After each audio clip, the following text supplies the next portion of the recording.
world is finite. Because the world is finite, I think that people think heaven must be limited as well. I think it makes people feel safer to put other people. Maybe it's virtue signaling. Maybe. Absolutely. Sure. Because if somebody does something like this all the time, it's hard to do it another way. It's hard to do anything another way. Change is nearly impossible. You have to either be forced to change or forced to change. The only reason why I've ever made any huge changes in my life is because it was either change or die. It was sink or swim. When I was in Chicago, I had dated I was married to the last of a long line of men who were wrong for me. And it had reached the end of its line. That modus operandi in my life had reached the end of its line. Why'd you always pick the wrong man, Oh, I know for sure. It was a matter of not wanting to be alone, not knowing who I was without being in a relationship. It was stereotypical codependency. And it was, my first therapist told me that a healthy relationship is like two fists like this. And when you exit the relationship, you still have two whole fists. But a codependent relationship is all enmeshed. You can't tell who is who, and you can't just differentiate one hand from another hand. So that when it pulls apart, you're left with big gaping holes.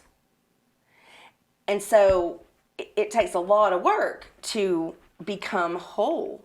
And it's easier to then try and find somebody else who's out here wandering around in need of another enmeshment. And it just becomes, you don't know who you are, you don't know what you like, you don't know. It reminds me a lot, I don't know if you ever saw this movie, it's not that great of a movie, but The Runaway Bride. I saw that. When she doesn't even at the end of it know what kind of eggs she likes. And she realizes at the end that she doesn't even like eggs. And she has to take that time to fall in love with herself before she can fall in love with anybody else. And it wasn't until I was 30 that I did that. But I had to. But now what if some people need that? I needed it. The codependency. I needed it. But what I needed more, if I wanted to survive, was I needed to fall in love with myself and to no longer put my soul in somebody else's hands. I mean, it had gotten to the point, it wasn't just a heartbreak. There I was 10 and a half hours away from home, and it wasn't like he just left. He left and took all of my friends with him. So I had no one, nothing. How old were you then? 30. It was my idea of a nightmare. To be 30, divorced, rejected, abandoned. But I had created that reality. In my fear that would be my reality, I created it. Do you think we get what we wish for or what we think about? Absolutely.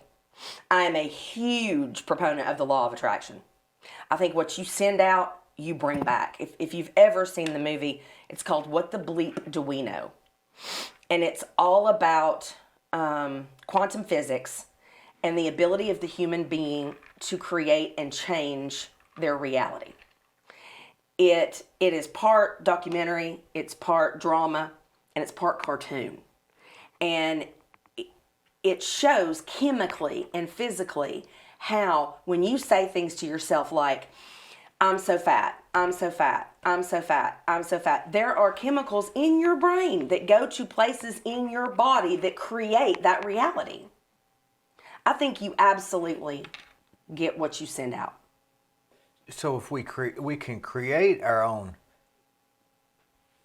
future by thinking it into existence. Mm-hmm. But some people can literally go along and live in their mind, and it's just they create their own world in their mind. It's a prison. But then other people will say, "Well, I'm a realist." What does that mean? My husband. You'd have to I interview mean, what him does that next. mean? You ever wondered what that means?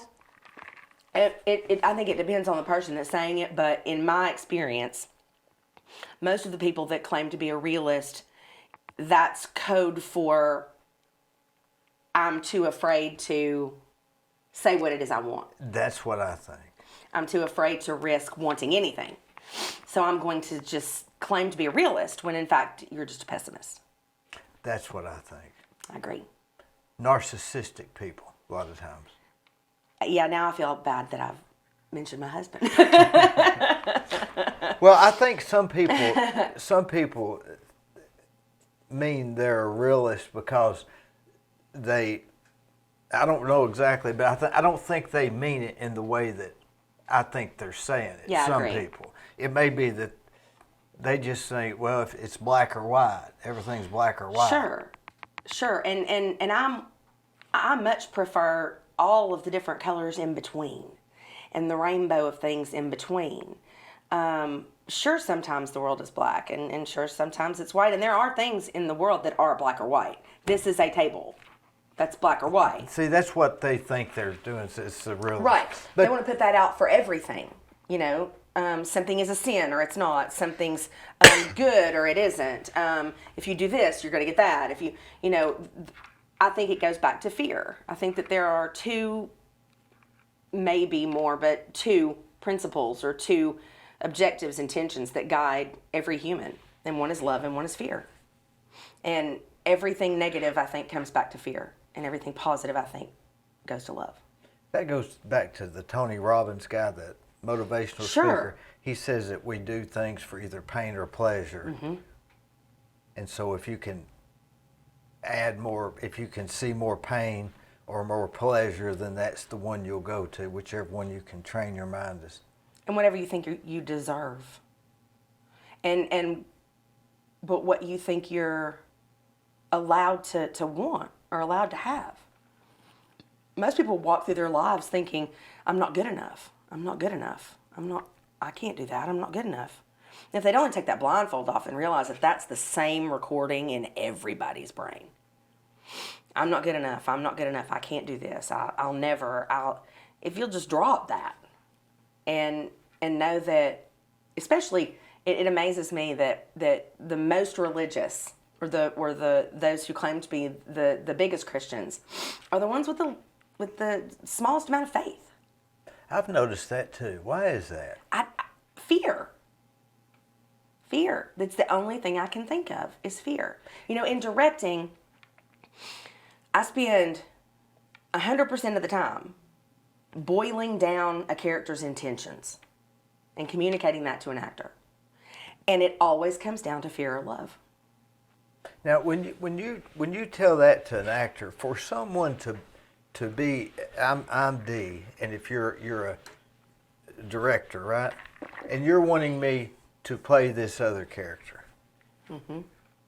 that would be really hard to do. I mean, we think it's easy, might be easy acting, but for me to act like a surfer, you can forget it. I can't do it. I'm not going to be able to do it. Are some people just given the gift to like become a chameleon and act like that? Yes. Like for instance, Johnny Depp. I've been watching that started all on him. week. Well, I could ask you the same thing. You know, I come in here and I look at these blueprints. Are some people just given the gift? Yes. Yes. God is a fair God. He gives us all incredible gifts. Now, I can't do, I couldn't do that. I can't do money. Do not give me your checkbook. Don't donate anything to me. It'll be gone before I walk out the door. I'm terrible with money. I can't, like I said, I can't draw. I can't coach basketball. I can't, there are a lot of things I can't do, but there's one thing I do really, really, really well, and it's direct to play. And I think absolutely people are given the gift of, and it's less being able to become a chameleon on the outside and more of the ability to become a chameleon on the inside. Because people think acting is about emotion, but it's not. Acting is about action. It's about intention. It's about what a character wants. So I think a lot of people see it and think, well, that's easy, because the people who do it make it look easy. Name me an actor that can play various roles. Tom Hanks. Well, yes, I right. love him. He's a wide spectrum. I love him. Tom Cruise, can't stand him. Same guy every time. Same guy has been a race car driver, a pilot. He's a CIA agent. He's same guy every time. To me, the ability to transform yourself physically, mentally, spiritually in a character, that's Tom Hanks. I mean, if you look at Forrest Gump versus the lawyer he plays in Philadelphia, those were back-to-back Oscars he won. And totally opposite. Totally opposite. And when you sit down to watch a Tom Hanks role, you're almost immediately submerged in the fact, or in this new character. You know, nowhere in the captain that he plays, I believe it's a captain, in Saving Private Ryan, nowhere in that part is Captain Phillips, which is the part that he plays in well, the movie's called Captain Phillips, but he's incredible to me. He's absolutely Saving incredible. Private Ryan was one of his greatest movies that people don't talk about. Oh, absolutely. The whole movie was good. Oh, yeah. Well, Steven Spielberg is But also now, a genius. Johnny Depp has got the Guinness Book of World Records of the highest paying actor. And he can kind of transform. He right? can. Do you think him in this trial? I can't stop watching it. You know, It's not that I like it, but I can't take my eyes off of it. it's interesting because this is perhaps one of the only pop culture things that I haven't watched. And I think it's probably because it started, the actual live portion of the trial started like a week ago, right? Maybe 2 weeks ago? Yeah, and I just got into it about a week ago. And I have been in my busiest time. Yeah. So I haven't been home to watch television. We just closed our show, and then we did a mock crash at Bradley, and I was slammed. So when I was at home, and also I have a 6-year-old. So when I'm home, it's either SpongeBob or I'm watching Rugrats. I'm telling you, Who's that? Pickle? What are the characters? I pay as little attention as possible. It eats my brain cells away. But you know, it's either that, or when he goes to bed, I turn on Outlander, or I turn on a documentary. Yeah, I love documentaries. Oh, can't get enough of them. We were watching this John Wayne Gacy one, this new. I saw that one. Right. We were watching that the other night, and you know, I've avoided this Johnny Depp thing, and I'm really glad that I have. I'm really glad that I have. It's really good. Don't tempt me. Don't tempt me. I wonder if he's acting in that. I think as an actor, you're always, we're all always He's cool. acting. He's cool. A cool guy. I don't know if he's guilty or not, but he's He's very calm. Got a good demeanor. Absolutely. Well, you have to be. You know. Now, how did you get into? Now, as directing, you're not an actor. No, thank God, no, not anymore. And I used to be. I was for a very long time. It's almost like, you know, you have to have played ball to coach ball. I was an actor for the longest time. I started at Cleveland. I graduated from Cleveland High in '92, and I started acting there. And it was a hobby. You know, when I went to college, I was in shows in college, and then... Did you enjoy it? I loved it. I absolutely loved it. But one of the things What did you like about it? What drew? Why are you drawn to that and I'm not? I liked the people. I liked the weirdos. I was one of them. I liked the level of acceptance that always seems to surround a theater program. Why? Now, why is that? Because you're exactly right. Like, computer people are known as kind of, I guess, nerds or geeks. Sure. I was always Loners. I was always with the, I don't know, I levitated towards the maybe rougher people, Yeah. for whatever reason. And you've levitated towards people in acting who are generally extrovert, but they're introvert when it comes to, I mean, they're introverted, but they're more extroverted when it comes to their small groups. Does that make sense? Absolutely, yeah. And it, what's interesting is that my actors at Bradley I have some of the most socially awkward, petrified, anxiety-ridden kids, and then you put them on a stage, and it's transformative. It's incredible. I don't know why we gravitate toward certain things. I don't know why. I just know that I wanted their level of acceptance. I always wanted to put my arms around people and say, whatever you are, whatever you're bringing to the table is okay. And I wanted somebody to say that to me. And my brothers and sister were always athletes, and I just never really was. I wasn't, but you could, from almost birth, you could put me up in front of people, and I was never afraid. It just never bothered me.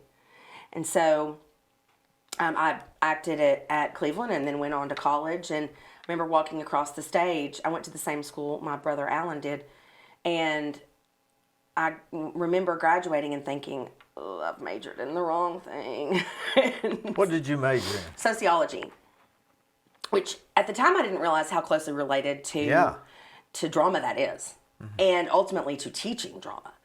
Excuse me. But I remember thinking, oh, and then I had a conversation with my dad. My poor father, I never will forget that day. He looked at me and said, oh, God.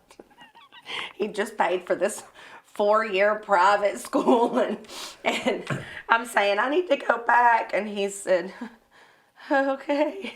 And I immediately, I think I was home 2 weeks after graduating, and I turned around and went straight back up to the University of Kentucky and got into a master's program.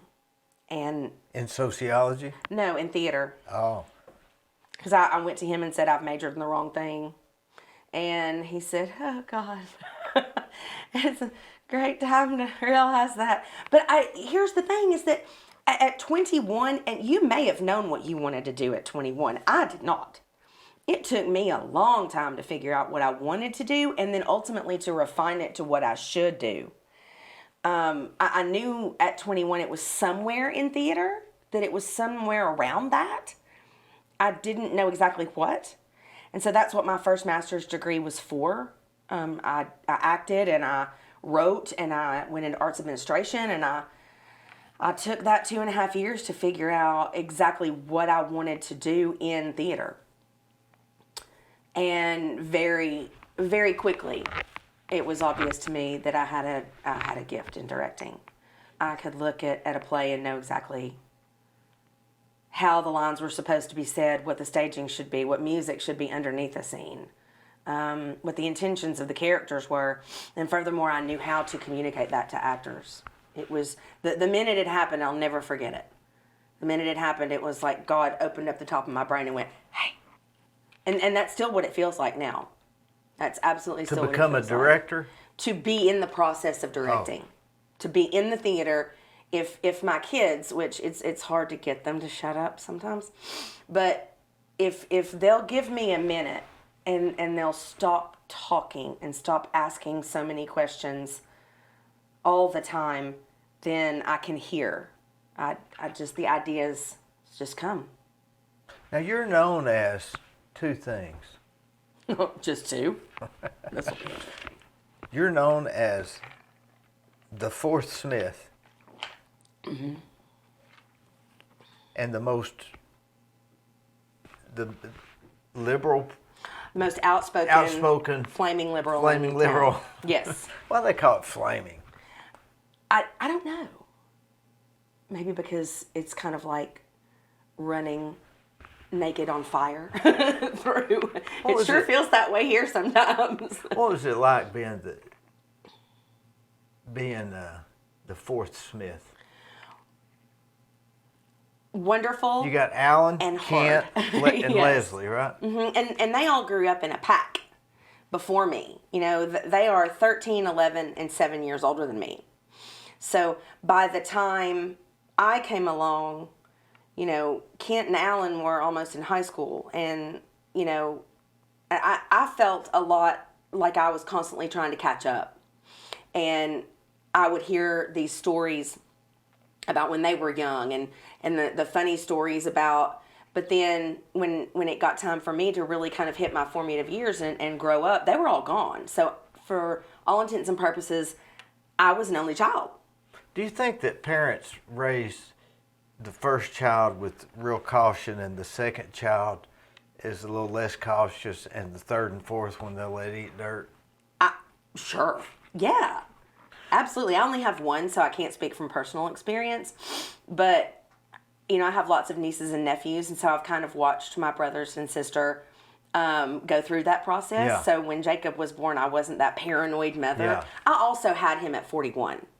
So, you know, you chill out a lot. Yeah, that's why I guess 41. I mean, you almost start to say, well, it'll be okay.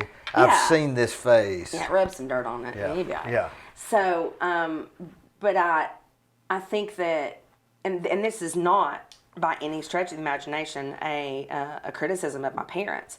I think that by the time I came along, my parents were tired of being parents, and I think anybody would have been. I mean, clearly I was a surprise, but my mom and dad, I remember the first time I ever got in trouble, and there was only one time that I ever got in trouble, and the consequences were enough to where I never got in trouble again.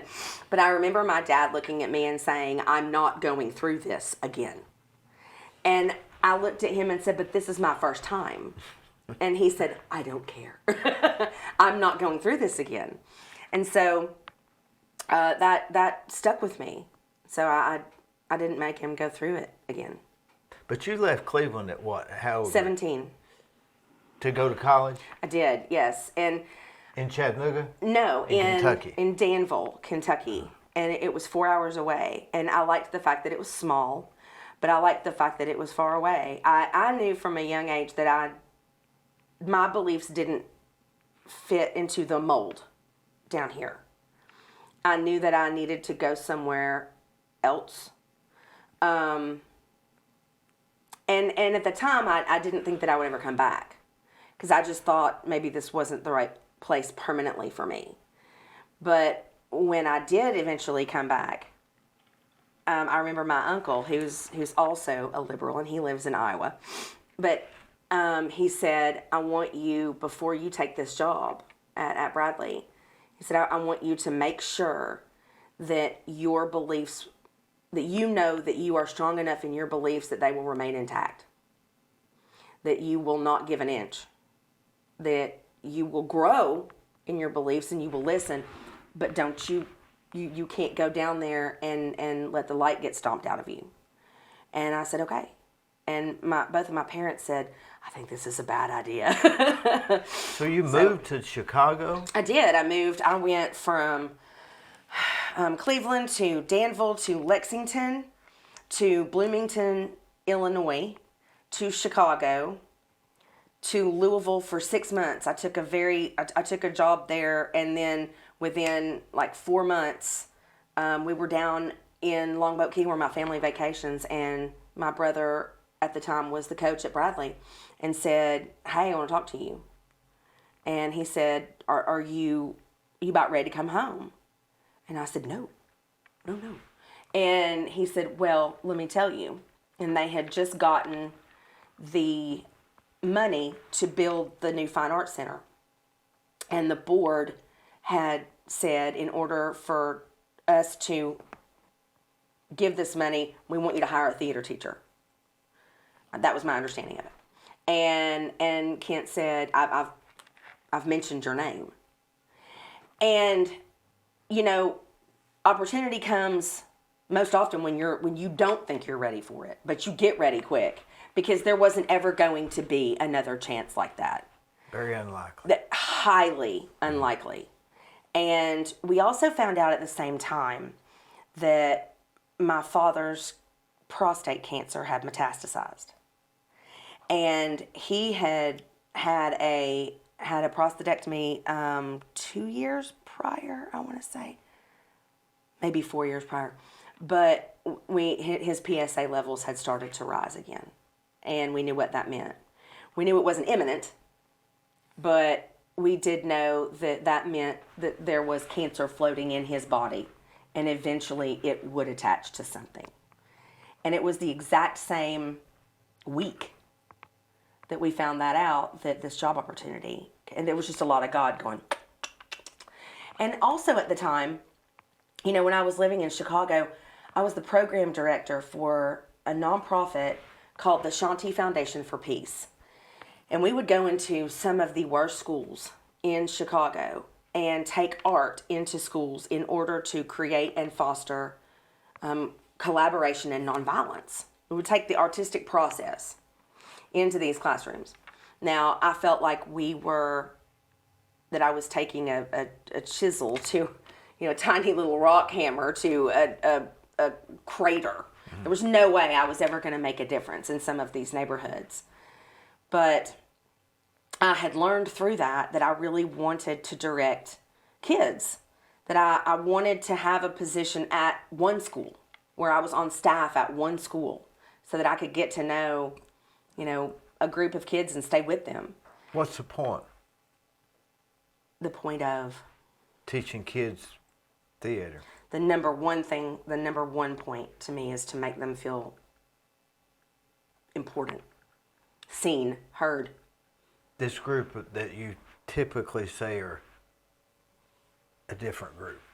Oh, sure.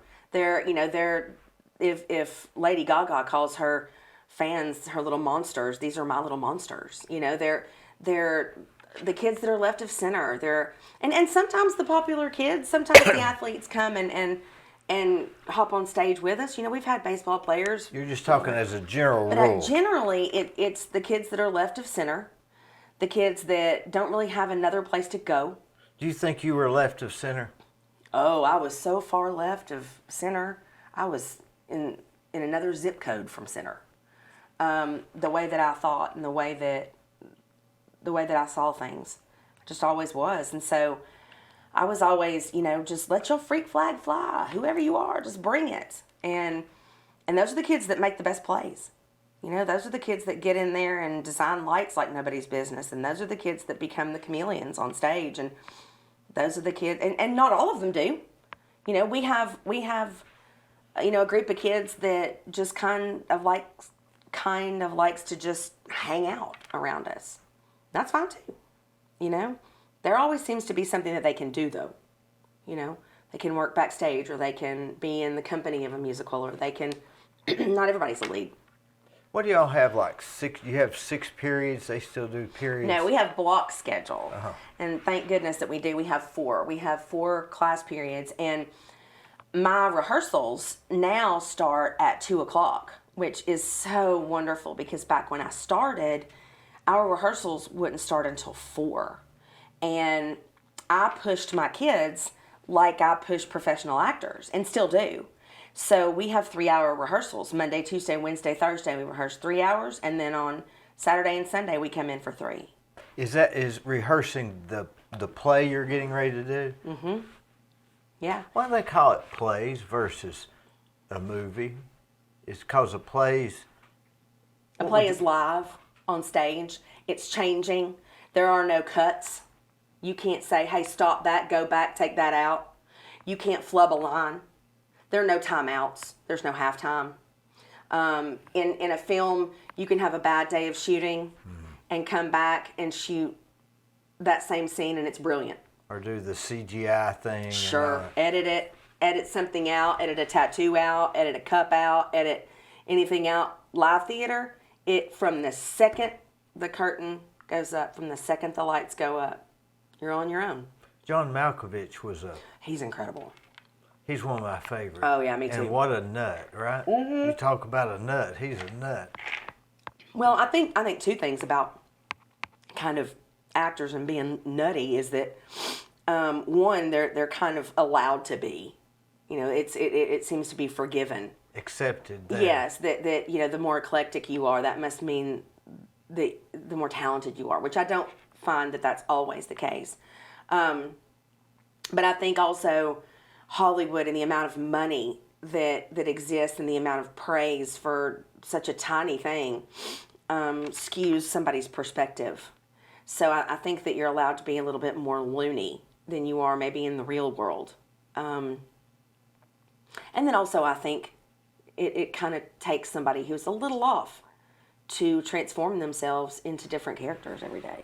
And another thing, to succeed in that business is, it's the equivalent to getting drafted by the NFL, right? It's the equivalent to going number one in the WNBA, Which like is like Ryan Howard just did. There's one.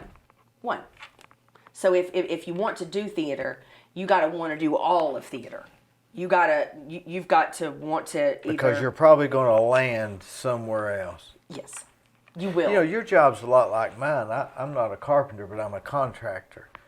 I'm not a plumber, but I'm a contractor. Right. So I oversee, coordinate. I Sure. think of it as a maestro. Yeah. Say, okay, let's do the drums. Now the Yeah, I'm the boss. I'm the manager of the whole thing. I got to make sure that each individual part, And you goes- got to know a little bit about them, I do. but not. I don't know how you explain it. I have to know how to tell my lighting designer what I want. I have to know how to tell my sound designer exactly what I want. I have to know the words of communication. You know what I think it is? Because I've thought about it before. I think that I get such a dopamine, I guess, if you would, Sure, over it's the a total building high. business. That if I was to focus on just one sector, it wouldn't give me that high. Absolutely. So if I can have all these people doing parts of it, I can get a big high. Yeah, it's That makes sense. Yes, you're the juggler. I've got to have balls in the air constantly all the time, and I would be so bored. It's a curse. But it's also a big blessing. It's a huge blessing. But yes, I see behind your eyes the fatigue. It's fatigue. And I'm the same way. This past week we did a mock crash at Bradley. And I remember, I hope he forgives me for this, but my principal, Patrick Spangler, not a theater person. And last year when we did it, you talk about nervous Nelly. He was in my face at every minute of this actual mock crash. Now, what we do is I write, direct, and we film a movie that is before the live crash and then the after. So it's the lead up to the crash and then it's the consequences of what have happened after. Smack in the middle is an actual crash at Bradley that we have staged. So there are kids out there with fake blood and wounds and the entire county descends on Bradley's back parking lot. Life Force, the fire department, EMT, the coroner.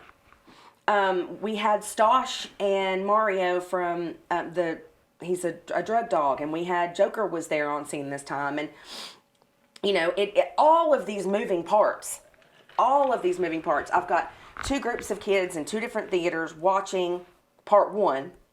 I've got to coordinate the exact moment that they get done with part one to head out to the parking lot to communicate with EMS, to send the call, to send all of these vehicles that are staged up on Country Club Drive. And you talk about chaos. I think I heard it.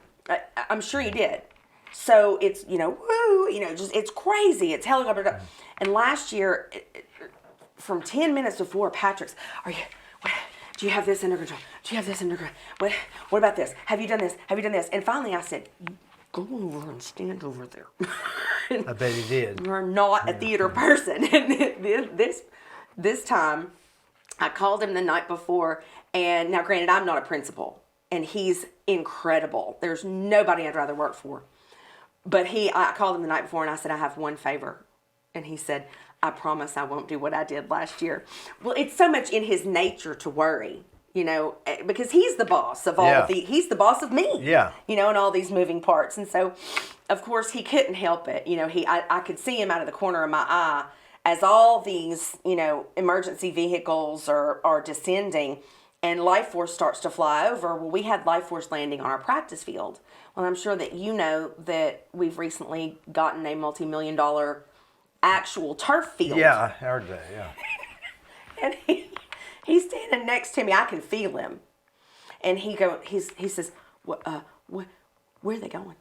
And I said, they're going to land on the practice field. And so much of me wanted to say, they're about to land on the football field, just to watch him just melt down. Yeah. But I said, they're about to land on the practice field. And he goes, are you sure that that's where they're going? Because he's looking over the actual field and to the practice field. Yeah. And you're talking about a difference of about that much room, whether he's going over, one side of the press box or straight down onto the field. And Patrick's going, oh gosh, well, and I looked at him, I said, well, if he lands on the field, it's too late now. Like, I'm not going to run up there. And sure enough, I went, and it sits right down right where we said it was going to. And I looked at him and I said, look at that. Just how what I said was going to happen. And he goes, oh, shut up. He's great. Well, he might have known that you were planning on putting on the practice field. Yeah, right? but it didn't matter in that moment. It was awfully close for him. But now this is the artificial turf that they play on, right? Mm-hmm. So I mean, but they did not land on that. They landed on the practice field, and that was the plan always. So it's just non-theater people worrying about, like right in the middle of a production. It's one of my favorite things is to just dump somebody right in the middle and be like, have a good time. Do you have some actors that are when you're talking about a theater and plays, I'm thinking about the actor, but you're thinking about the sound man, the light person, all of this stuff. Sure. You sit on a high stool? No. With that thing? No. I don't need a microphone. I'm the loudest person I know, other than maybe my brother when he's coaching. I coach from I direct from what's called the pit, which is the area right below the stage. Not above? Not above. I direct from below the pit. My job as a director is to be the ultimate audience member. So I'm creating a work of art that I want you or my mom or anyone to be able to come in and just sit and watch. And so from the beginning of it to the end, I am the essential audience member. So I'm experiencing everything that an audience member would experience. And because if you're sitting on a stool, you're seeing it different. Yeah, it's not the same. So I also tend to move all around the house. I will sit in one area for one run and in another area for another run because the sight lines are different. More often than not, I'm moving around. If I get stationary, then I have to be moving when the actors are doing a run. But you can also tell when I really like something, and my kids may not even know this, but I'll start to pace back and forth in the pit watching them. And I do this funny thing with my fingers. I'll start doing this and this. And that means there's good stuff going here. There's good stuff going on. And so I never over prepare for rehearsal. I just trust that they're going to do their job and the ideas are going to come. And then I'm going to think of things that will happen. What do you know? How do you know what plays to do? Do you pick them or you have the same one every year? Oh, no. We've not done the same play. Well, let me correct myself. There were 3 years there where we did Best Christmas Pageant Ever every Christmas. Because I really like that as a tradition. But no, we've not done the same musical twice. And we've not done the same straight play twice. I basically pick musicals based on who I know I have the next year, the talent that I know that I have. And, like this past year, we did School of Rock. And it was because I knew that I had that lead character and that my actor was that guy. Mm-hmm. I knew that I had a very strong partnership with Yachty Westfield, who runs, the Art of Noise. And I knew we had a bunch of musicians. We had 2 bands on stage the entire time, which in itself, oh God, in itself was extremely difficult from a sound perspective. But, I know who I have, and so I know kind of what place to gravitate toward. But I also always choose shows that carry a theme that I want to explore in my own life. So if the theme of a play, let's say Wizard of Oz, the theme of the Wizard of Oz is that you always had everything that you wanted and everything that you needed from the minute you started wanting it. Did you know that the Wizard of Oz was also he played several characters in that, didn't he? He did. Mm-hmm. Which ones did he play? He played the doorman. He played the guy that opened the door. Mm-hmm. He plays the doorman. He plays the guy who drives the horse into Oz. He plays the gypsy in the beginning, who says, let's look into my crystal ball, yeah. and And then he played the Wizard of Oz. Oz. He plays the wizard. Mm-hmm. And wasn't he one of the other characters too? I'm sure I'm Why'd forgetting. they do that, I reckon? Well, a couple of reasons. Because, you know that the farmhands in the beginning of the movie, the farmhands are the scarecrow. That's right. Yeah. Right. Yeah. Because that's why she dreamed about them. Right. Because in essence, it's all a dream. But I think that the reason why they did that was in terms of his character and why they cast him in all those different parts is because the entire time the wizard is built up to be this huge thing, and it's really just one guy sitting behind a curtain with a computer or with a machine. And we're all wanting to look behind the curtain. Yeah, just to make sure that there is no wizard there. Right, but we all play into that perception of something or somebody being in control all the time that we can't challenge or question.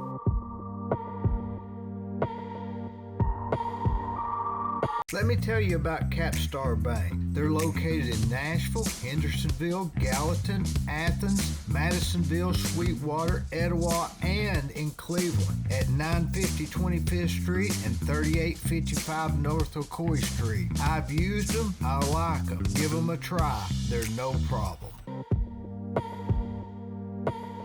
We're all either afraid of or bow down to whatever this idea is of this big bad being in control.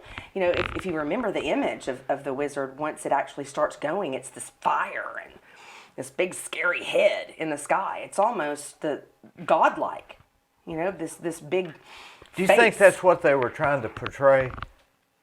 I think that there's some parallels there. I think that there's definitely some parallels.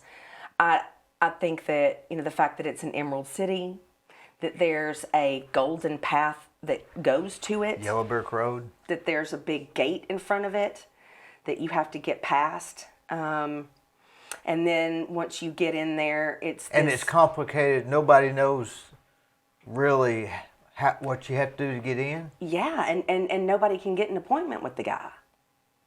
I definitely think that. I definitely think that. And then in the end, it ends up being just a dude, which I think that's where the parallels stop, because I do believe in God, and I do believe in a higher power that is a source of good that's over all of us. I do have a different opinion, though, about the fiery fear of this being that's out to get you. That's out to get us. That's out to catch you. That's out to, I can't buy that. I don't know. Fine. I mean, if that's your definition of God, roll with that. Perfect. That's not what I believe in. That is not. You always think that God says He loves us as much as like His own children. Well, there's nothing you wouldn't do for your kids. Nothing. And you very seldom see their flaws. So if that's the parallel, then he's not out to get me. No, and this kind of goes into what I believe in, but in terms of kind of the root of my liberal thoughts and liberal beliefs. Now, first, let's talk about this. Why the word liberal? I mean, because you're liberal I guess in I'm your using the word that everybody here is comfortable with. and I don't know why they get that. I don't know. And then they'll say, well, also a Democrat. Well, I don't even know if that's the truth either, because the conversations that I've had with my family and friends, there are huge things that we agree on. Mm-hmm. You're not that far removed from a Smith. No. Well, but here's the thing: is that we weren't even raised. I remember my parents loving Ronald Reagan, but also then voting for Clinton. I remember. I voted for Clinton. I did too, and so we were raised. Is mugwump the term where you're you vote for the person and not the party? That's the way Mom and Dad always. I didn't even know that my grandfather Tip was a huge Democrat until maybe 5 or 6 years ago. I think the Democrats are more the way the Republicans think now. I think the lines have been blurred. I think the only thing that defines the lines is what the media's trying to tell us, because I don't think me and you don't. I mean, I'm a Republican. You're a Democrat. And isn't it crazy that of all the people in the world... And I take that back. I actually parties. didn't vote for Clinton. If I had to again, I would have. I thought I voted for him, but I didn't. But of all the people in the United States... But he was a good president. I agree. Very good president. I agree. But there are more flavors at Baskin-Robbins for people to choose from than there are political parties. That is so insane to me. And furthermore, there is this mind virus against, the entire Democratic Party or all of liberals or the entire Republican Party and all of Republicans. And what I have found time and time again is that in my conversations with my Republican friends, that we find entirely more common ground. And that's what I've been able to do, is kind of be a bridge. I had as my Twitter handle not too long ago, everybody's favorite liberal, because I don't get upset. I don't delete people off of my Facebook page if they come on and disagree. I only ask that you're respectful. I love the conversation. The minute I stop learning is the minute I take my last breath. But don't come on and be offensive. Don't come on and try and shove your beliefs down people's throats. Don't be critical.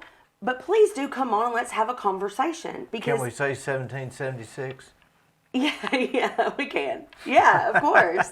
I mean, you can say anything you want, I mean... But what about this new woke thing? Well, that's another thing. Is that hurting your industry any? Because they claim that's what's hurt Netflix. I don't know. Well, my industry hurts all the time. We are starving artists. Nobody comes to see theater. Nobody does. We had probably the lowest turnout that we've ever had of a spring play of ours. And it amazes me that people just don't go see theater. We're going to keep doing it. You know what I think it is? You don't advertise it. Because I didn't know. Where? On Mix 104.1, in the banner, all over social media. We get advertisements all over. That's one of our biggest fundraisers, is we do a huge... But I'm on all of those things, and I didn't know it. And I'll go even further and say that I will boost the posts, meaning I'm paying for the posts to go out on Facebook, and still people don't see it. We have a billboard right up here at Walmart that advertises our shows. My cousin Jill Ormby, she does one of those things. Do you know her? I do. What is it she does? I don't know. It's at the theater. I don't know for sure. They did a play here a while back. Well, but to go back to your initial question, what do I think about this woke culture? I think that woke is a buzzword that Republicans have taken and screwed around with and bastardized. What do you Because that's think not it what it means? means. Woke means to be awake. To be woken up to the Yes, oppressions of yes. others. Yes, to be awakened, to be woken up from your slumber. It was And something, be aware of what? whatever, but Not necessarily the oppressions of others. not necessarily the oppressions of others. It started, and I please, if I'm wrong, somebody correct me. But from what I remember, it started as an African American colloquialism about, well, she's woke. You're aware. It could mean anything. And then, I see. And then all of a sudden, it became. Yeah. Like defund the police, that kind of got Yeah, bastard. it was like that wasn't no, what they. Nobody's trying to take money. Stop the madness. And maybe it's not the people. Maybe it's the media. It absolutely is, and I think that it all goes back to love or fear. People are so afraid that their kids are going to be indoctrinated, and that is a legitimate fear. But with the whole critical race theory thing too, I don't even know what that is. Nobody does. But we're all afraid of it. Yeah. I mean, I remember sitting in the Fine Arts Center last August, and they were telling us how severe it was going to be if we talked about these things in our classroom, and I was like, Don't even know what it is. I'm screwed. We talk about everything. Yeah.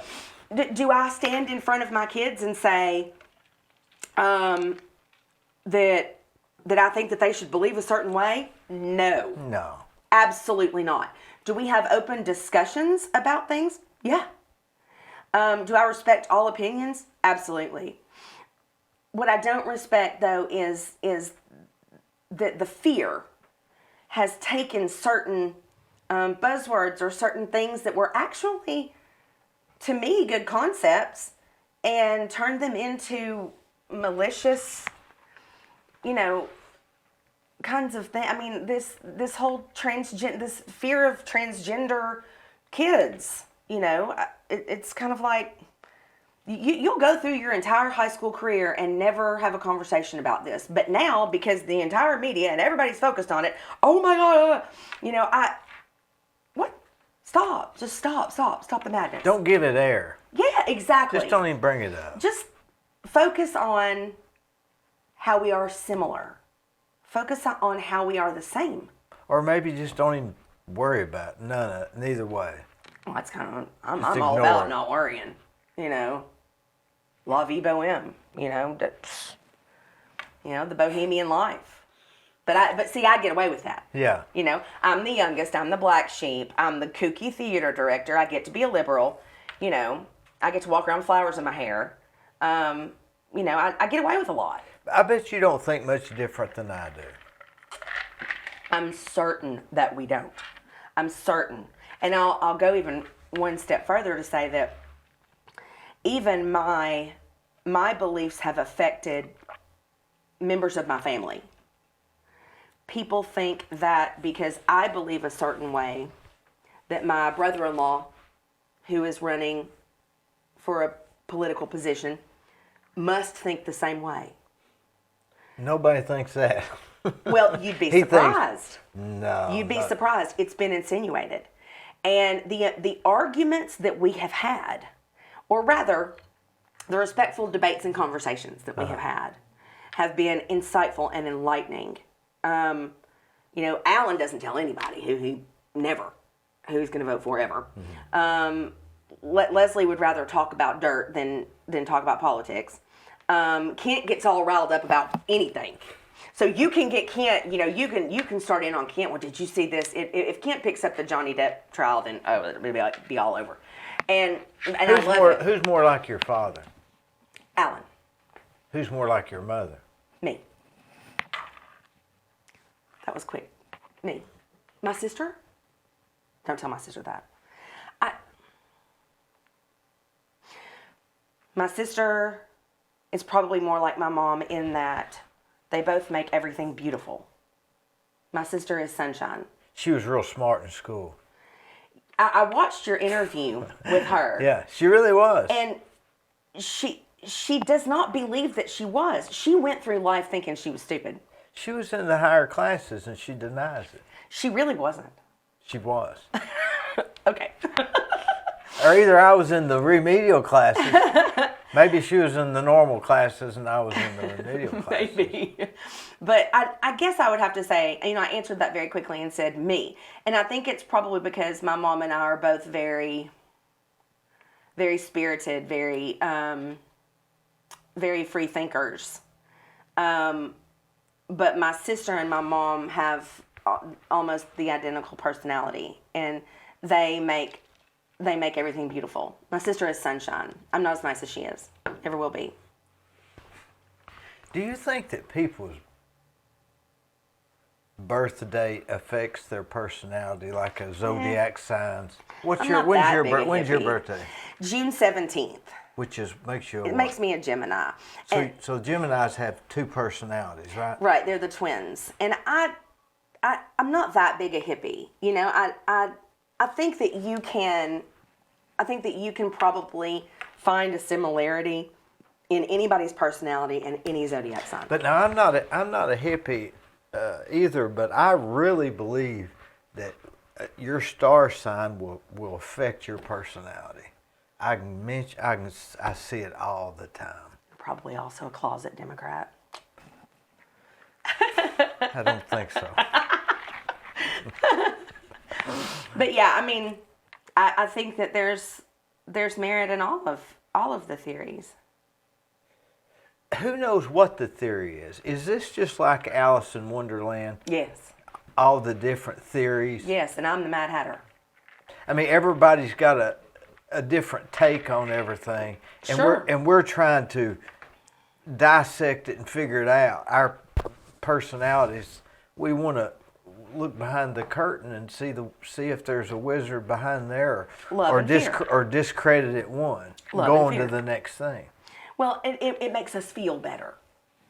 It makes us have a sense of control over. Or are we really looking for the answer? Both, I think. I think the answer and the knowledge brings us a sense of control. Now, let's go back to the Forrest Gump movie, the last scene. Right. When the feather's floating. No, what was it? He said, Well, it all comes full circle. One of the very first things that you see is Forrest getting on the bus, and he says, "Is this the bus to school?" And she says, she "Yes, was rude. My name is." She actually wasn't. She's really nice. She opens the door and she's harsh. Well, she's smoking a cigarette. And she's got gum in her mouth, I think. She's like, she might be smoking a cigarette. "Are you coming? This is the bus to school. Yeah. You coming? Are you getting on the bus?" Yeah. And her name is Dorothy, maybe. Yeah. And Forrest gets on the bus. Well, then it's a nightmare for him. But then at the end of the movie, his own son gets on the bus, and she says, "I know you. You're Forrest." And he says, "Yes, I'm Forrest Gump, and you're Dorothy." And this is the best it wasn't the same lady. It is. Oh, is it? Yeah. I didn't catch that. And the feather in the very beginning of the movie drops out of the book of Curious George at the end and goes back up into the air. Now, who put the feather in the book originally? I thought he did, but I don't know the answer to that. I don't either. Probably he didn't. No one. When he opened the book, he didn't know the feather flew out. Right. Probably no one. So he was oblivious to some things around him. Mm-hmm. It might have been the fact that it was just a feather that was caught and went along his journey with him. No, I think somebody put the feather in there to mark the book or something. Maybe his mother. But the feather had gone through his life, and as he opened the book, the feather flew out. And the feather then goes on. But what was it in the end? At the end, he said, "Forrest, I want to tell you something." He says, "I want to tell you I love you." And he says, "I'll be right here when you get home." And he sits down, and the feather is at his shoe. But he says, "I don't know." He said, "I don't know what life is." He said, I'm not sure if it's destiny or That could be when he's talking at Jenny's grave. That's what, under the tree. Yes. He said, I don't know what. Yeah, he's talking through. He's a, I don't know if it's fate. we'd have to Google the quote. But he said, I think it's a little of both. Mm-hmm. Which was still not an answer. Right. Yeah. Yeah. Well. I mean, yeah. No, it's not. I think the premise was that Forrest did everything right. He followed orders in the Army. He followed the orders to playing ping. When that guy says, "Oh, here's how you play ping pong for us," and he did that exactly right. He loved one and, girl. Yeah. So he did everything exactly right, and still lost the love of his life. Well, that girl really, I wasn't a big fan of hers. The character? She should have stayed with him. Well, she was being abused. She still should have stuck with Forrest. Well, she came back to him in the end. But she had a long journey she had to go on, too. But she only came back to him because she had cancer and she was dying, right? She didn't have cancer. She had HIV. Ah. But she comes back to him because he would take care of Little Forrest. But I also thought that she had come full circle and that she now knew that Forrest knew what love was when she didn't think that he did. No, he said it before she was going upstairs. He said, I don't know what love is. He said, I know what love is. No, he said, I know what, yeah. He said, I may be a simple man, but I know what love is. Because she said, you don't know what love is. So I think when he says it's a little bit of both, that the answer is that there is no answer. You can spend your entire life looking for the golden ticket, or looking for the ruby slippers, or looking for the perfect show, or looking for the perfect partner, or looking for the perfect life to lead. But there is no perfect. It's perfect to be imperfect. And maybe it doesn't matter. Maybe everything doesn't. we're going to do is going to happen anyway. Mm-hmm. Mm. Did you ever see the movie Into the Wild? Yes. And at the end... You're a big movie buff. I'm a big movie buff. And he said... he wrote down in the book before he died, he says... Because he had finally gotten to where he was out into the wild, living by himself, and he was going to have all this fun. And he said... Happiness only exists when shared. Yes. So maybe life is just relationships. I think that we are definitely designed to be social beings. I think that we find our joy in each other. I think that the recognition of a common ground in another person's eyes or in another person's heart, I think that's God. I think that when you look at someone and you both kind of go, yeah, that feeling, that's God. That's God's presence talking to you, saying, love each other. Find that common ground with one another. But some people don't want to. I can't help them. Maybe they're just not interested. Or maybe they're afraid. I think, again, that I think a lot of people see, because we are so, our minds work in such a simple way in terms of the concept of God and what heaven is like. And I think that we conceive of a finite amount of room. And it seems like there are a lot of Christians, not all Christians, but a lot of Christians think that there's a certain amount of room in heaven and that not everybody gets in, and it makes them feel better to be better. And I think that there's room for everybody. It's hard for me to believe in a hell. Yeah, I'm not sure if I buy that either. This eternal hell. I mean, what would be the point? Well, it says clearly that being with God is light and not is death. So you're just dead. You're just you never wake up again. I just can't see him burning people for Well, eternity. especially not his children, because he says that goes back to my point. So even, what could my kids do that right. would make me burn them forever and ever? But there again, just like I said, I can't say in one breath that our minds cannot conceive of the depth and the breadth of God. My mind can't conceive of a hell, and that may be my own weakness. I don't buy it though. I don't buy it. Yeah, I just can't see that he's going to burn us in hell because we didn't do something.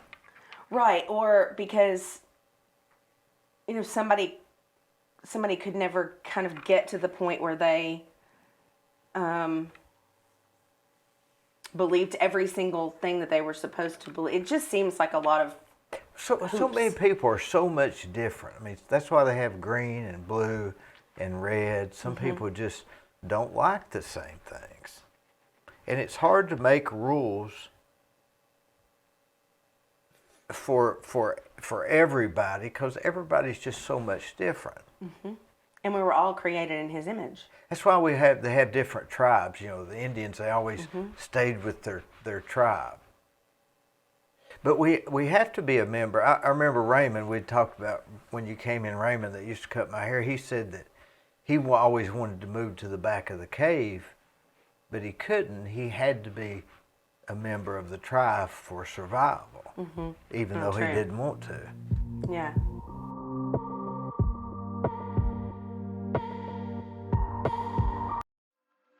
On the courthouse square at 30 2nd Street is the law firm of Logan Thompson Law. Since 1965, they have served the legal needs for the good citizens of Cleveland-Bradley County. If you've got a problem, they're no problem. Give them a call.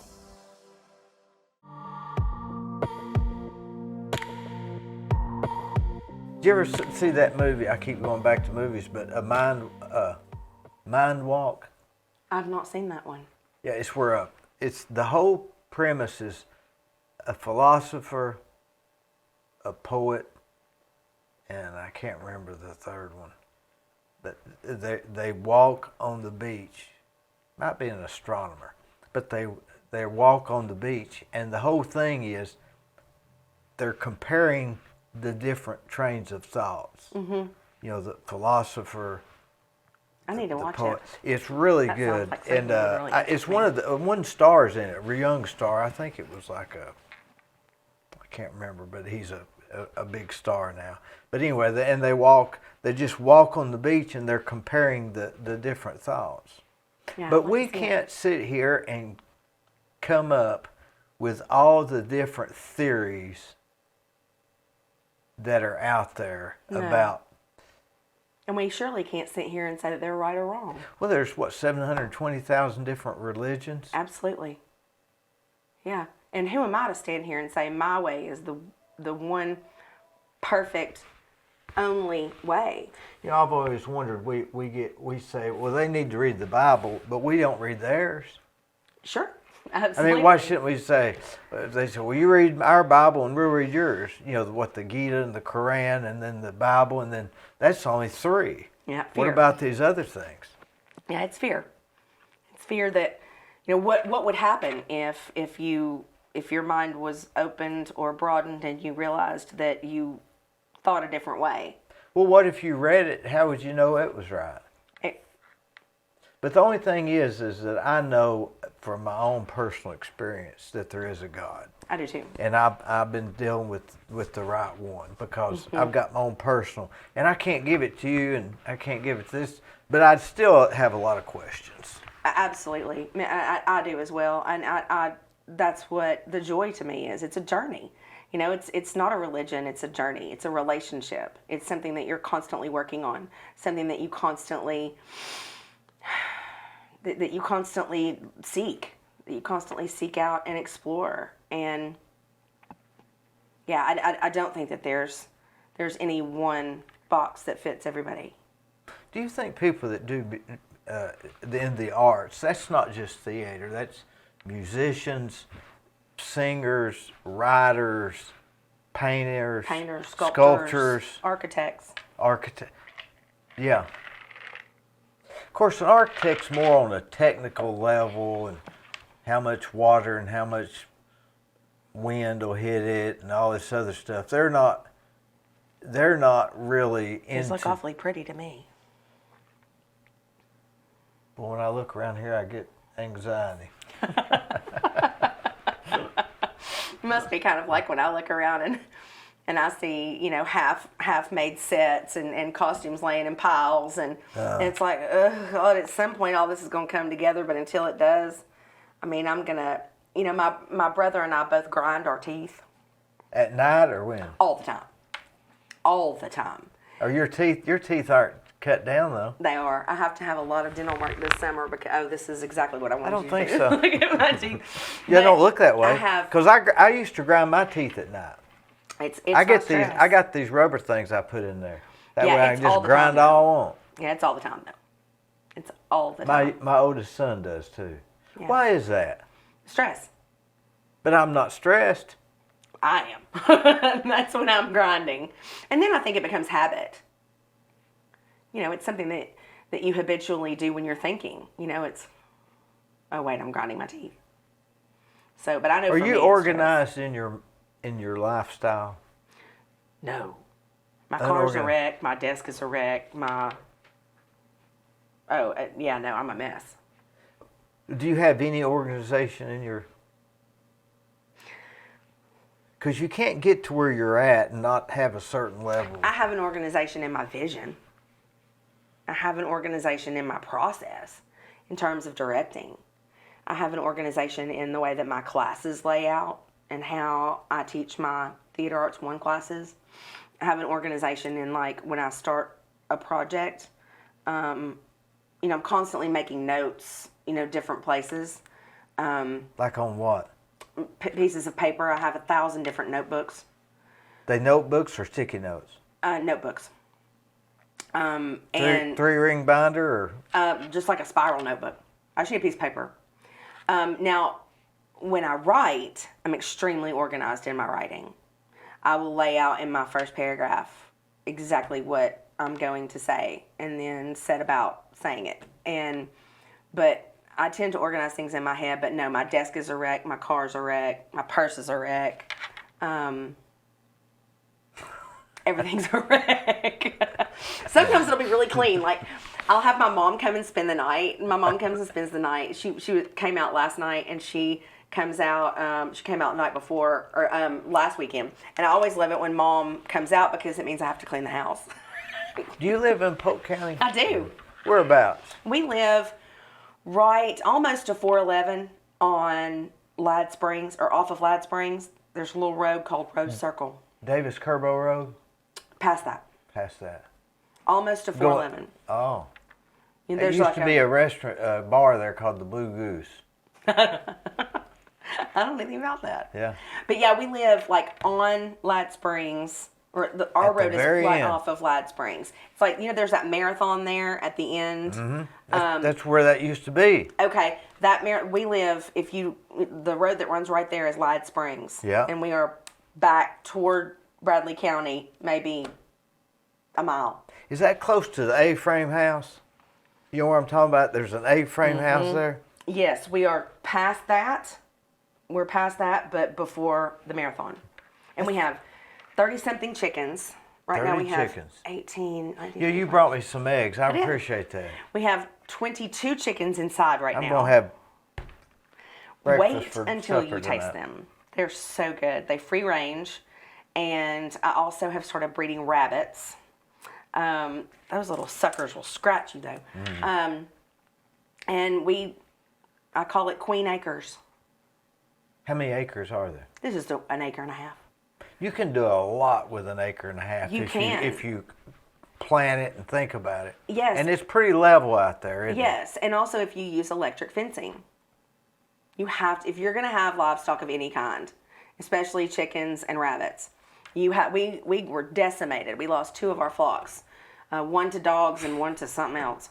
But I'll tell you, nothing will zap you like an electric fence. And my husband thinks that it is the funniest thing in the entire world. Well, I just got a knee replacement, and there is nothing that matches a conduit like a titanium knee. And oh my God. And he'll hear me, outside. Sometimes he's so tall, he'll step over the fence, let the chickens out, and forget to unplug the fence. Well, I'll come home, see the chickens out, and assume the fence is unplugged, and I'll go to check on my rabbits, and it's. Do you have a little barn? We don't. We have, but we do have like a storage unit, because when I moved out, I had a lot of stuff that wouldn't fit into the size house we had. But I think in Polk County, you have to have, per house, you have to have like a certain amount of storage units or something with it. It comes with the area. Yeah, it has to look like a compound Yeah. of some sort. But we have, I call it the chicken condo. And we have the chicken condo, and then we have 2 other chicken coops. And then I have my 4 little rabbit hutches. And Do you have any trouble with coyotes getting into the chickens? we haven't had any trouble with anything getting into the chickens since we got that electric fence. Now, where did you meet him?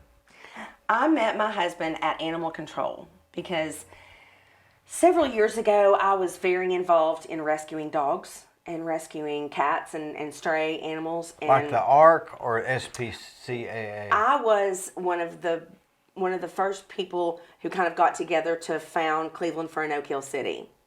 And then very soon after that, I left the group. So that sort of was the forerunner to the SPCAA. Yes, but the 2 groups are not related anymore. But that was the beginning. Yes. That was coming out of the dog pound. Yes, it was a group put together.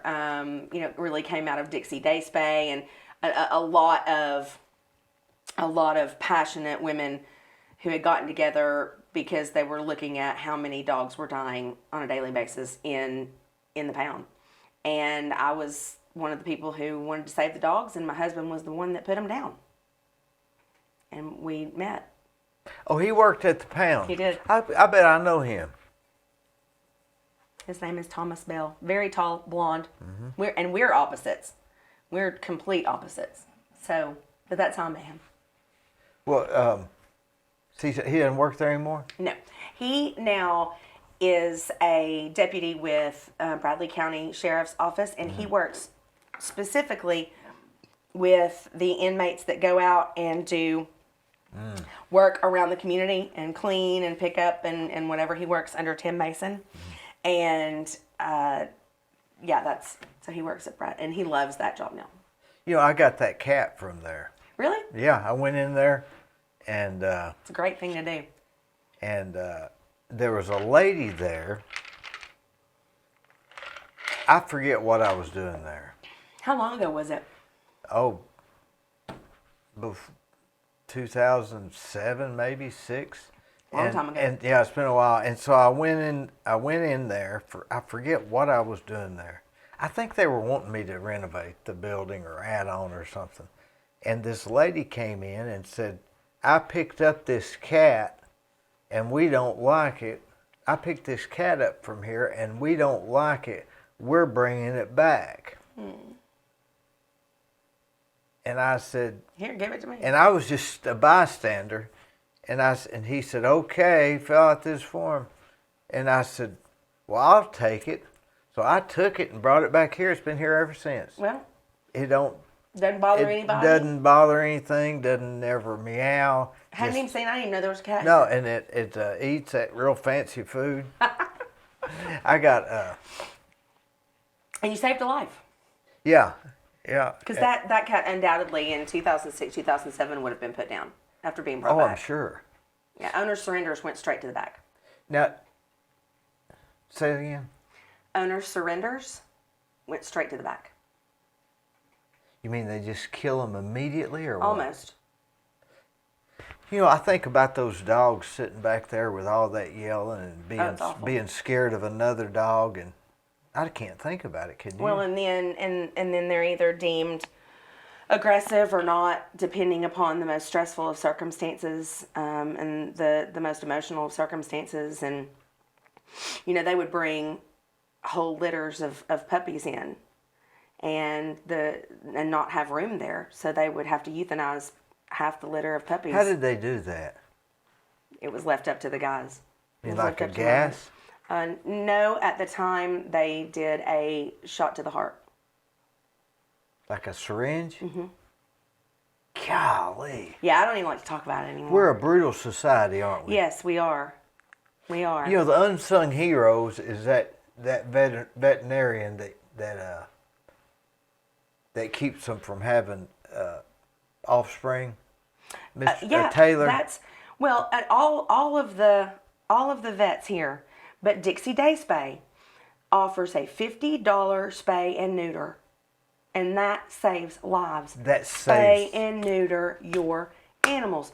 But we live in a place where, especially in the country and in Polk County and in the rural areas of Bradley County, people it's just not something. It's not a priority. And so they'll have a dog, and the neighbor's dog will come over, and then we have 12 dogs, and then we have 17 cats, and the only thing that can be done is that people scoop them up and take them in. Because it is a problem. I mean, you can't have... You've got to spay and neuter. You have to.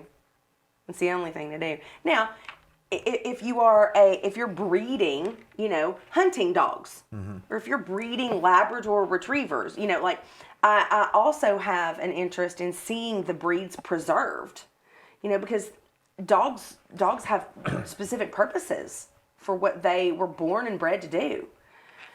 But I stand in kind of awe of that after what happened with my 2 pit bull girls. And that was kind of the end of a lot of rescue for me, is that, I really, for the longest time, had preached from the highest mountaintops that, every dog was the same, and that there weren't, that bully breeds were not more dangerous or not violent, or, I was high on a soapbox on a lot of things. I disagreed with breeding dogs, period. I didn't care what you were breeding them for. I've changed a lot since then, but I watched my 2 dogs kill each other on my front lawn, and they were pits, and they were litter mates, and they had never fought. There had never been a cross moment between them, and there was one time where, and this was right after my son was born, and they went after each other. It was a bunch of bad circumstances. There were too many people in our living room. There were treats involved. I had never seen them go after each other. I'd never watched anything like that before. But they drew blood, and we put them in the bedroom. And I remember going in there and saying, "What have you done?" And it digressed from there. I hoped that it would not happen again, but they were 5 years old at that time. They'd never fought. So you're saying something, because there's a big controversy about whether pit bulls are bad dogs or not, and the ones I've seen are just And I'm not saying I can't at this point say what I think. I just know that those dogs were raised in complete and total love, that they were raised by someone who knows how to raise dogs. And not aggressive at all? They were not aggressive at all. They were the sweetest dogs, and once they started fighting, they never stopped. And they would get into a fight about every 4 or 5 months, and here they are ripping each other apart in front of my child. What's to say that it's not going to happen to my child? And so I can't remember exactly when it was, but it hasn't been that long. I want to say maybe 2.5, 3 years ago. I had come home from work, and I had Jacob. I had gotten him set up on the couch, and he was watching something, and I had gotten him something to eat, and I went to go get the dogs out of their crates, and I had them both on leashes, and I was taking them out to tie them out, and I saw them look at each other, and once again, it was on, and I just threw the leashes and said, just fight it out. And then, of course, I went inside, and then I came back outside 30 seconds later and went, stop. I tried everything. I tried everything that I could do. I took chicken out of the crock pot that I had just cooked and threw it out there, and nothing. I took the hose. I went out there myself. At one point, I was down on the ground with them, trying to pull them apart. Nothing would work. Nothing would work. And like I said, they were sisters and litter mates. That's traumatic when you watch something like that. Next to my father's death, it was the worst day of it was the worst thing I've ever seen, because their names were Trouble and Easy, and Easy was killing Trouble, and it was so bloody. I remember saying that my front yard looked like the beach at Normandy. There were puddles of blood everywhere, and I was head to toe. Dog poop and blood and chicken and I got out there with the broom and was just beating as hard as I could on Easy to let go of Trouble, and she had her down and had ripped open her entire chest and had ripped one of her legs open to the point where I could see muscle and bone, and finally after about 45 minutes, Easy tired out, and I was able to get in her jaw and pry her jaw open, and Trouble stood up to try and walk to me, and her leg broke because all the tendons and everything was. And my father-in-law happened to come by, and I asked him to help me, and we put Trouble on a piece of wood and put her in the very back of the car, and Easy had a couple of puncture wounds. She was fine. I put her in the front seat, and my father-in-law took Jacob, and I knew where I was going and what was going to happen. I knew, and I called my sister, and I said, I'm on my way. I'm putting the girls down. And she said, I'll meet you there. And that was the hardest 20-minute drive, because I could hear Trouble in the back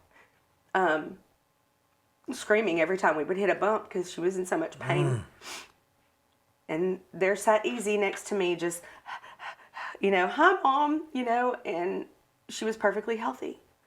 And so we got to Taylor Animal Hospital, and Mitch Jordan came out, and it was like right at 6 o'clock, and they wheeled them, rushed them both back, into the back. And I was sitting in the waiting room, and there hadn't been any discussion. Like, in my mind, I knew what needed to happen, but they were already working on them.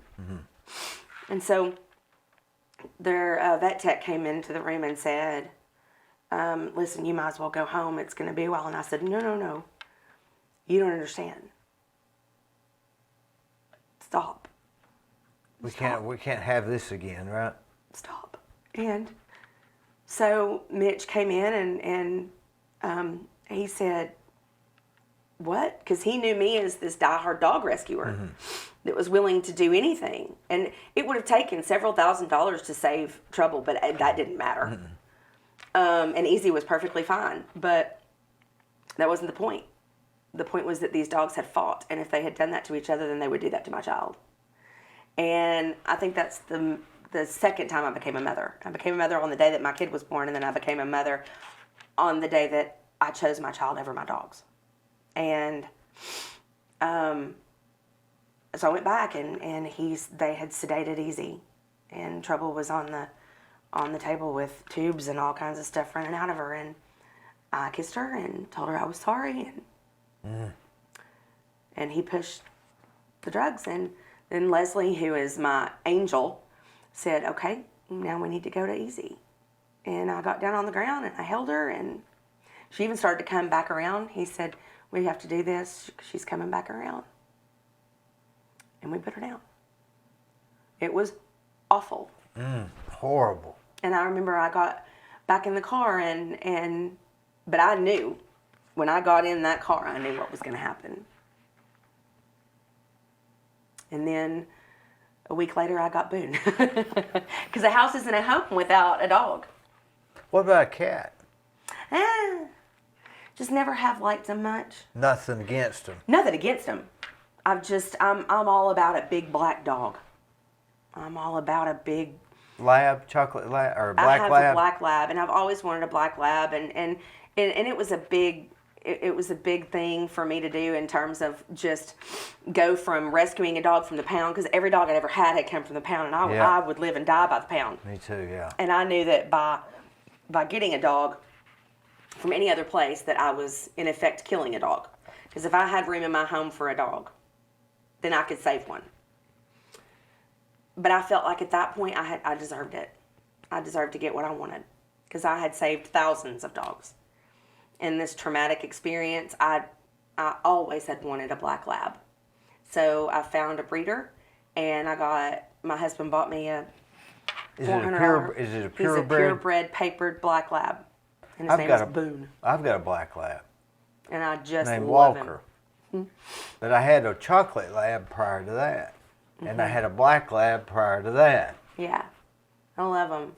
And I want a golden, too. The chocolate labs are a lot, I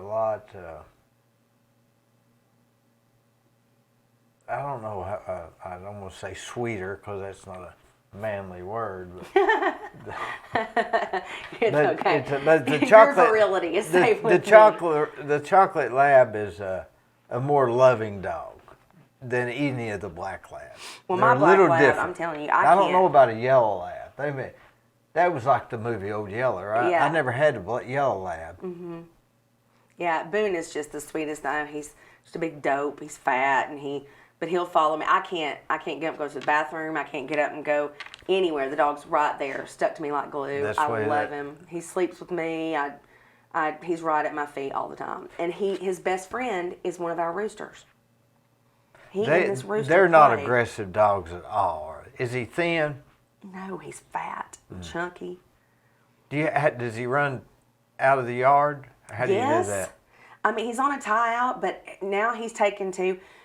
We used to be able to unhook him, and then he'd just run right into the house. Yeah. But now you unhook him, and he just goes around the neighborhood. They can't help it, can they? No, and he's just so goofy.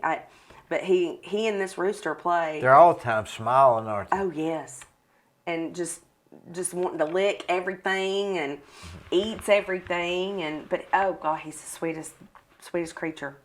But the silence of Trouble and Easy being gone was the worst part of that. Well, I had the chocolate lab, that slept on my leg for 13 years. That's Boone. And boy, it was horrible. It took me, I can't even think about it today. I'll get upset. But it took me 2 months to get over it. That's her picture over there. Oh. And her name was Coco. And I had one of best those. dog His that name was ever Wizard. Best dog that ever lived. Yeah. There's it kind of like your one in true love. You know, your one true. And mine was Wizard. He was my first dog. He was a big black dog, and that's probably why I just love big black dogs. You know, after she died, it was like 6 months later. This is a true story. We found her. My wife found her walking across the street on Wildwood Avenue. Mm-hmm. Why she was there, or why she picked it up, I don't know. But so we had her 13 years. She died. 6 months later, I had to go down to the emergency shelter because they were wanting to do some work there. And here comes this chocolate lab walking right there on Wildwood. And I thought, boy, that looked a lot like Coco, which it wasn't, but I thought, what if it's a relative or something? It's in the name neighborhood. Yeah. And so I got thinking about it, and I hunted for that dog for 2 days in that area, thinking maybe, because it looked like a stray then. Mm-hmm. You know, I came that close to getting the DNA so you could clone them. Sure. You're almost as crazy as I am. That would be a big business. Yeah. You wouldn't have to do it right away, but you could say, okay, if I ever clone them, I've got this one. I've got another one, yeah. But then you wouldn't have the history that you had with that one dog. But it'd be the closest thing you could get. I guess. I don't know. You think there's anything to this reincarnation? Nah. Nothing? Maybe. I don't know. I say that, but I'm convinced that Boone is wizard, so I don't know about human souls, though. What about the simulation theory? I don't know anything about that. Well, some people think that we're in a simulation, that we've gone... Oh, like it's the Truman Show. Like somebody's up there watching and putting things in our path. Yeah, like Truman we're a Show. video game. Yeah. Well, if we are, I've lost. And if reincarnation is real, then this is my first time. I'm certain that I'm a new soul. What about deja vu? You ever have that? Oh, sure. Well, they say that's proof of the reincarnation. And it very well could be. I don't have it as much anymore. You think that there's a true God that, as we know him? Absolutely. Just not sure how it all shakes out. I'm not sure how it all shakes out, but I know him. And I think that that's all I need to know. And my moral compass is strong and loud, very loud. And so I need only get alone to hear it. What do you see the trajectory of your life going now? Oh, that's a good question. Because you're energetic, you're educated, strong-minded, strong-willed. I'm pretty happy. And so I would like to, I hope they bury me under the theater at Bradley. I don't want another job. If I were to ever take another job, it would be perhaps running my own school or my own company. But I'm not wild about that idea either. I love the kids that I have. It's just extremely hard to lose them every year. So if I had my own company, I wouldn't have to do that. They could stay around. I'd like to see theater in this town grow and become something that people actually, go and see, so that we could grow from that standpoint. Who has one like that? Like the Connie Gatlin is probably the closest to an independent director, but there's just not a market for that here. So how does that? She's an independent director, so she makes money by selling tickets, and I don't know. But I've often wondered. They always call that a theater company. So it's for profit. I call ours a theater company. It's called Drama Central, and I say we are Bradley Central's in-house theater company because we run it like a theater company. But we don't even have a place to have a theater except the little theater that next to Alan Jones's. Have you ever been in there? Is it Creekside or over there by? Yeah, it used to be the old village. Right. You're too young for that, aren't you? I vaguely remember it. You remember going there at all? Yes, I do. And I remember that and the old cinema. Yeah. I remember those, but very, very slightly.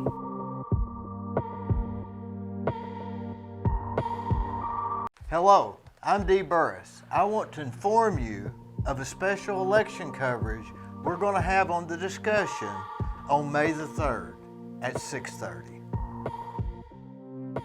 I will have members of the Liars Table joining me as we watch the election unfold.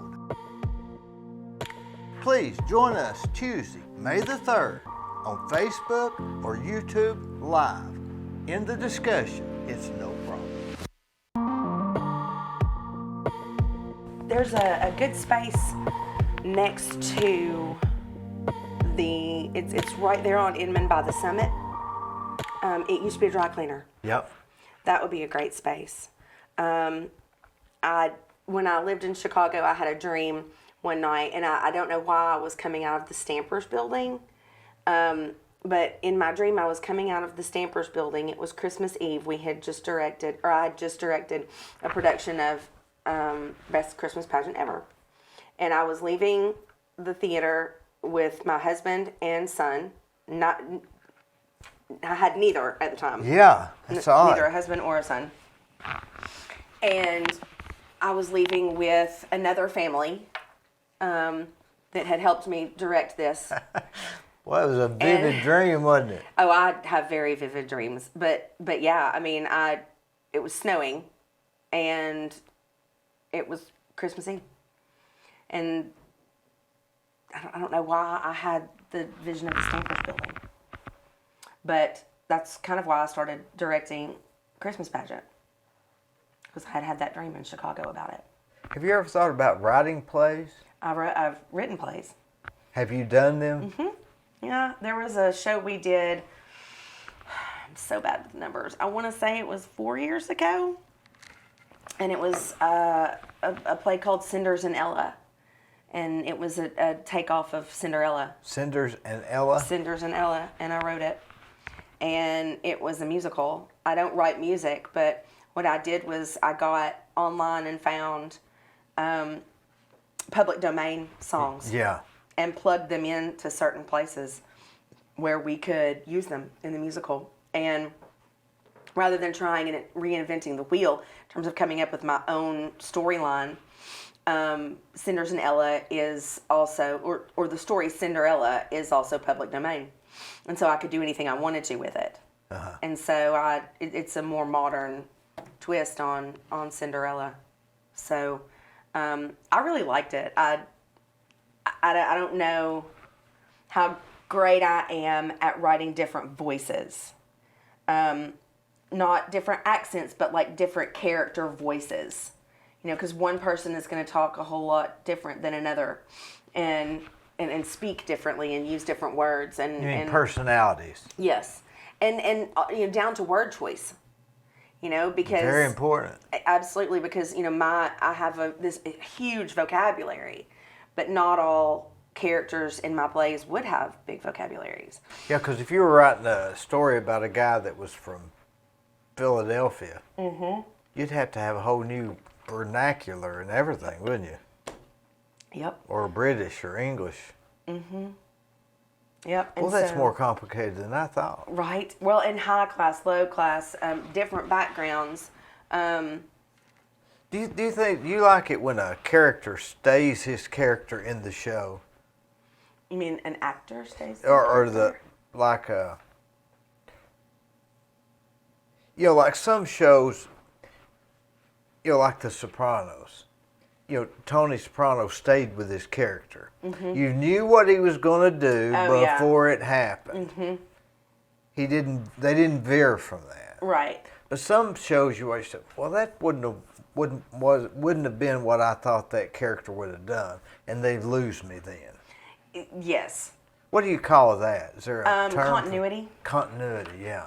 Yeah, theatrical continuity. Now, I mean, if a character learns, and then you watch them change, that's different. That's completely different. But yeah, that's kind of jumping the shark to me. When a character, when they have a character do something that you wouldn't think that they did. See, they did that with Fonzie on Happy Days. Yeah, he that's started jumping the shark. Yeah, he was literally jumped the shark. Yeah, that was the worst rated was terrible. episode or something. I mean, it spawned a cliche having to do with negative. Is that where they get that? Jump the shark. Yeah, that's where it comes from. It was a good show till then. Yeah, they took it too far. They jumped the shark. You know, Hoss Cartwright never changed clothes on the right. Bonanza. Right. I mean, he stayed with character. You didn't have to. Yeah. Sure. I mean, I think that's important, you know, unless you're writing a character who's changing. And then it's got to be a slow change, because going back to what I said in the very beginning, change only happens when it's necessary. People only make change when it's necessary. How about Quentin Tarantino? There's one weird dude. You know, he's from Knoxville. He is? He's I know that. Isn't he, Gwen? I believe you can look it up. He's from Knoxville, He's a Tennessee. genius. He's also weird. And I would hate to live in his brain. But he writes some... He was only going to write so many, like 14 movies or 13 or something. He's got maybe 2 more to go. He did what, 12 Years a Slave? No, he did. You're thinking of Django Unchained. Yeah. Where did I get 12 Years a Slave? That's what he was. Yes. 12 Years a Slave. Yeah. Well, I don't know how long Django was a slave, but I know that 12 years. Was he? Yeah, that's where I got Okay. that.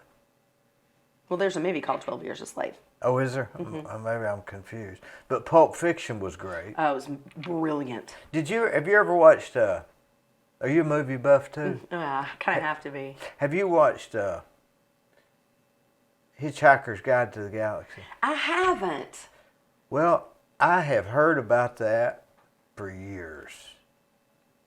And so I got it, I rented it last week, and I thought, I've got to watch this. And I watched it for 30 minutes, and I said, man, this is the craziest movie I've ever seen. And I turned it off, and the next day I started thinking about it, and I thought, that was a pretty good movie now that I think about it. And I went back and re-rented it and watched it again. And you've got to see what the guy's talking about. Right. Do you think a writer for some of these shows are trying to get a point across by using this storyline? They have to be. That's the whole point. Every show, every movie, every episode has a theme, unless it's reality TV. There's always a theme, and the message. Whose theme and whose messages is it? The writers. Now, here's something I've noticed. I'm a big sitcom buff too, I guess you call it. and at the end it'll say producer so and so, and you can watch certain episodes, and that producer's episodes will be better than the others. So they don't always have the same. Right. Well, and the producer's the money. That's the money behind the episode. Which one is it that? The director is the one in creative control. Well, that's the one that you can tell the difference. Yes. That's the one I can almost, and it's, what is it they do that's different? Is it just the nuances, or? It's the nuance, it's the vision, it's the same as an architect. I mean, why is one architect better than the other one? Because of how they go about designing a building, or I mean. Is it stuff that I wouldn't even know that they're doing that's making it a better show for me? Absolutely, yeah. Is every picture and every glass and cup, there's nothing. You are, from the second you sit down, you are being manipulated. From the second you sit down, your mind and your heart are being manipulated by this piece of art. The director. Yeah. Not the producer. Now the director is taking the writer's work and interpreting it for you. But now say that again. The director is taking the writer's work. All right, let's say this guy over here writes the story. Right. And he thinks it's a good story. Well, I have to think it's a good story before I'll direct it. You're the director. Right. So you're trying to. You're the, what they call, medium? Yes. You're the medium. Yes. And there are different kinds of directors, like Quentin Tarantino writes and directs his own stuff. So there's no medium there. But like for me, I'll take like a Shakespeare play, or I'll take, name the author, it doesn't matter. I'll take it, I'll read it. And from the second I start reading it, I start getting a mental picture of what I want the set to look like, what I want. What if that's not what he wants or she wants that she Well, wrote? in Shakespeare's case, he's not coming back to argue with me. But like I said, there are two different types. There are basically two different types of directors. One is an artist and one is an auteur. And an auteur director takes a work and changes it into what he wants it to be. An artistic type director is the type that owes everything to the language. Takes a piece of work and puts it nearly word perfect on the stage. Now, that's semi-impossible while you're directing high school theater, because we'd end up doing Shrek every year. It's the only thing clean. So I have to make edits and change some things.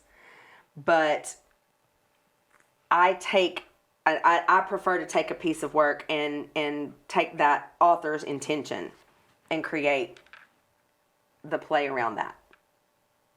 Can you almost take one book or story and have two different people directing it, and it almost come out to just a totally different It thing? absolutely will. It absolutely will. You could take, we mentioned Connie Gatlin. You could take Connie Gatlin and put her in one theater with a play, and you could take me and put me in another theater with a play and forbid us to speak for the process period, and you will go and see two completely different shows.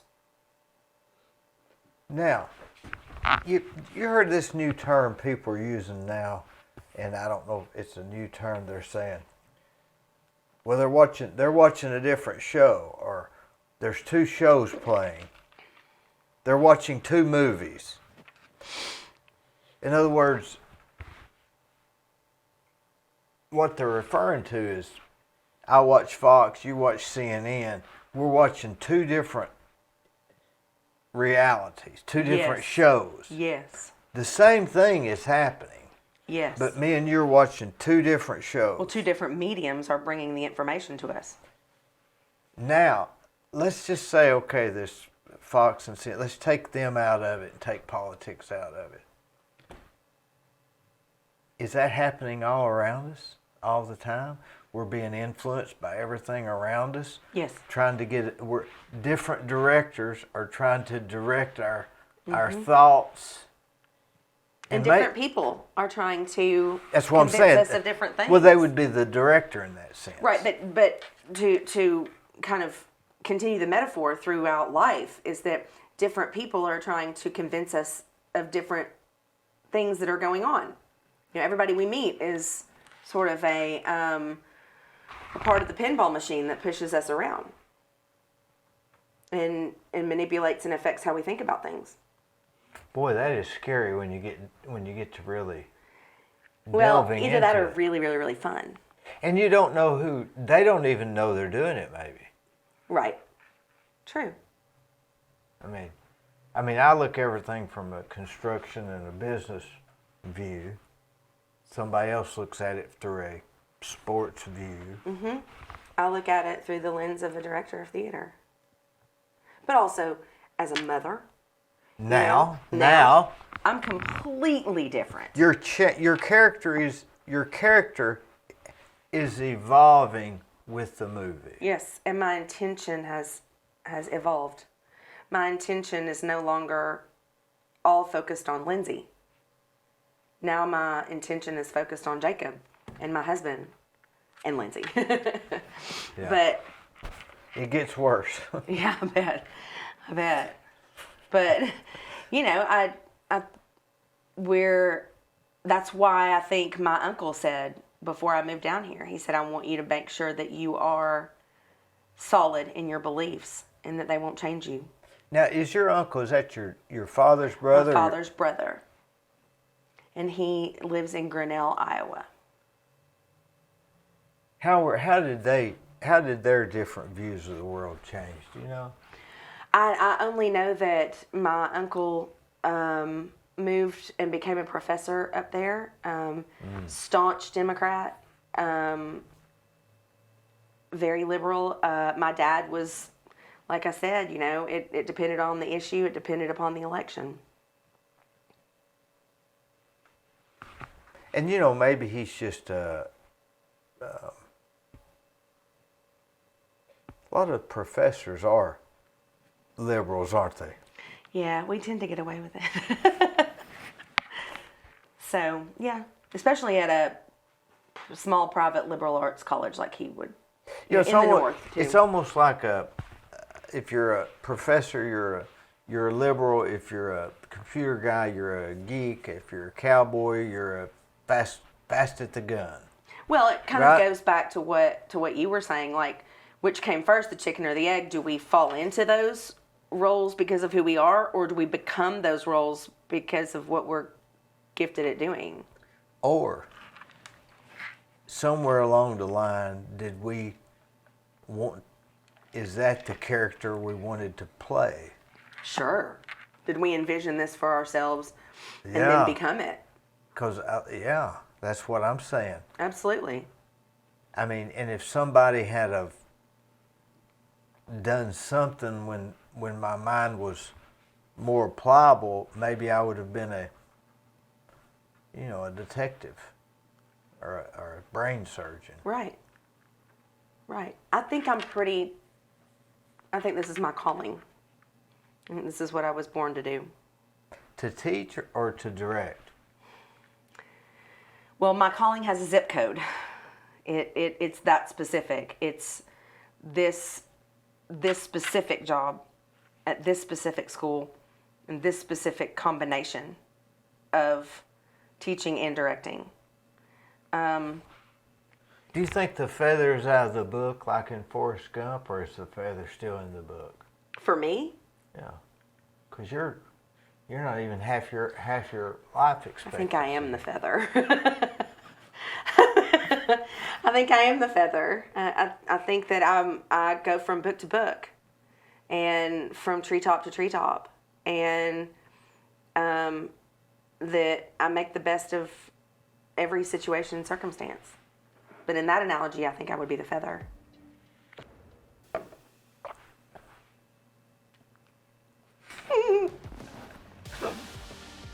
Thanks for coming. Thank you for having me.